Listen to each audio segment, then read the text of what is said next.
شہر کی دکانوں اور دیواروں کو مشک و زعفران اور عنبر و گلاب سے سیکل کیا گیا۔ یاقوت و جواہرات کے خوبصورت پرندے چاندی کی اینٹوں پر بنوائے گئے، جن پر پہرے دار اپنی اپنی باری پر آ کر بیٹھتے تھے۔ جب تعمیر مکمل ہو گئی تو حکم دیا گیا کہ سارے شہر میں ریشم و زردوزی کے قالین بچھا دیے جائیں۔ پھر نہروں میں سے کسی کے اندر میٹھا پانی، کسی میں شراب، کسی میں دودھ اور کسی میں شہد و شربت جاری کر دیا گیا۔ بازاروں اور دکانوں کو پردوں سے آراستہ کر دیا گیا اور ہر پیشہ و ہنر والے کو حکم ہوا کہ اپنے اپنے کاموں میں مشغول ہو جائیں، اور یہ کہ اس شہر کے تمام باسیوں کے لیے ہر وقت ہر نوع اور ہر قسم کے پھل میوے پہنچا کریں۔ 12 سال کی مدت میں جب یہ شہر اس سجاوٹ کے ساتھ تیار ہو گیا تو تمام عمرہ اور ارکان دولت کو حکم دیا کہ سب اسی میں آباد ہو جائیں۔ پھر شداد خود اپنے لاؤ لشکر کے ہمراہ انتہائی تکبر اور غرور کے ساتھ اس شہر کی طرف روانہ ہوا۔ بعض علماء کو بھی ساتھ لے لیا اور راستے بھر ان کا مذاق اڑاتے ہوئے ان سے کہتا رہا، ایسی جنت کے لیے تم مجھے کسی اور کے آگے جھکنے اور ذلیل ہونے کا کہہ رہے تھے، میری قدرت و دولت تم نے دیکھ لی۔ جب قریب پہنچا تو تمام شہر والے اس کے استقبال کے لیے شہر کے دروازے کے باہر آ گئے اور اس پر زر و جواہر نشاور کرنے لگے۔ اسی ناز و ادا سے چلتے ہوئے جب شہر کے دروازے پر پہنچا تو روایت ہے کہ ابھی اس نے گھوڑے کی رکاب سے ایک پاؤں نکال کر دروازے کی چوکھٹ پر رکھا ہی تھا کہ اس نے وہاں پہلے سے ایک اجنبی شخص کو کھڑے ہوئے دیکھا۔ اس نے پوچھا، تم کون ہو؟ اس نے کہا، میں ملک الموت ہوں۔ پھر شداد نے پوچھا کہ تم کیوں آئے ہو؟ اس نے کہا، تیری جان لینے۔ شداد نے کہا، مجھ کو اتنی مہلت دے کہ میں اپنی بنائی ہوئی جنت کو دیکھ لوں۔ جواب ملا، مجھ کو حکم نہیں۔ کہا، چلو اس قدر ہی فرصت دے دو کہ گھوڑے پر سے اتر جاؤں۔ جواب ملا، اس کی بھی اجازت نہیں۔ چنانچہ ابھی شداد کا ایک پاؤں رکاب میں اور دوسرا چوکھٹ پر ہی تھا کہ ملک الموت نے اس کی روح قبض کر لی۔ پھر حضرت جبرائیل علیہ السلام نے بڑے زور سے ایک ہولناک چیخ ماری کہ اس وقت تمام شہر اپنی عالی شان سجاوٹوں کے ساتھ ایسا زمین میں سمایا کہ اس کا نام و نشان تک باقی نہ رہا۔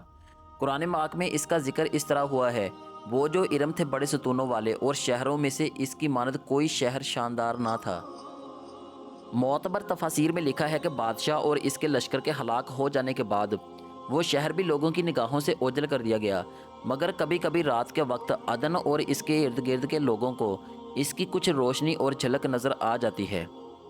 یہ روشنی اس شہر کی دیواروں کی ہوتی تھی۔ حضرت عبداللہ رضی اللہ تعالیٰ عنہ بن کلابہ جو صحابی ہیں، اتفاق سے ادھر کو چلے گئے۔ اچانک آپ کا ایک اونٹ بھاگ گیا۔ آپ اس کو تلاش کرتے کرتے اس شہر کے پاس پہنچ گئے۔ جب اس کے میناروں اور دیواروں پر نظر پڑی تو آپ بے ہوش ہو کر گر پڑے۔ جب ہوش آیا تو سوچنے لگے کہ اس شہر کی صورتحال تو ویسی ہی نظر آتی ہے جیسے نبی کریم صلی اللہ علیہ وآلہ وسلم نے ہم سے شداد کی جنت کے بارے میں بیان فرمائی تھی۔ یہ میں خواب دیکھ رہا ہوں یا اس کا حقیقت سے بھی کوئی تعلق ہے؟ اسی کیفیت میں اٹھ کر وہ شہر کے اندر گئے۔ اس کے اندر نہریں اور درخت بھی جنت کی طرح کے تھے، لیکن وہاں کوئی انسان نہیں تھا۔ آپ رضی اللہ تعالیٰ عنہ نے وہاں پڑے ہوئے کچھ جواہرات اٹھائے اور واپس چل دیے۔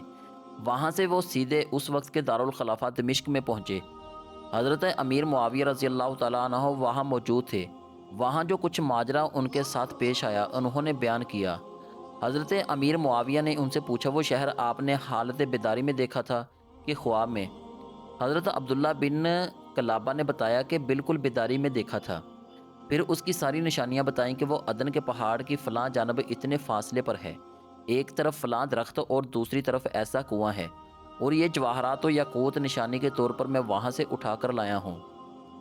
حضرت امیر معاویہ یہ ماجرا سننے کے بعد نہایت حیران ہوئے۔ پھر اہل علم حضرات سے اس کے بارے میں معلومات حاصل کی گئیں کہ کیا واقعی دنیا میں ایسا شہر بھی کبھی بسایا گیا تھا جس کی اینٹیں سونے چاندی کی ہوں۔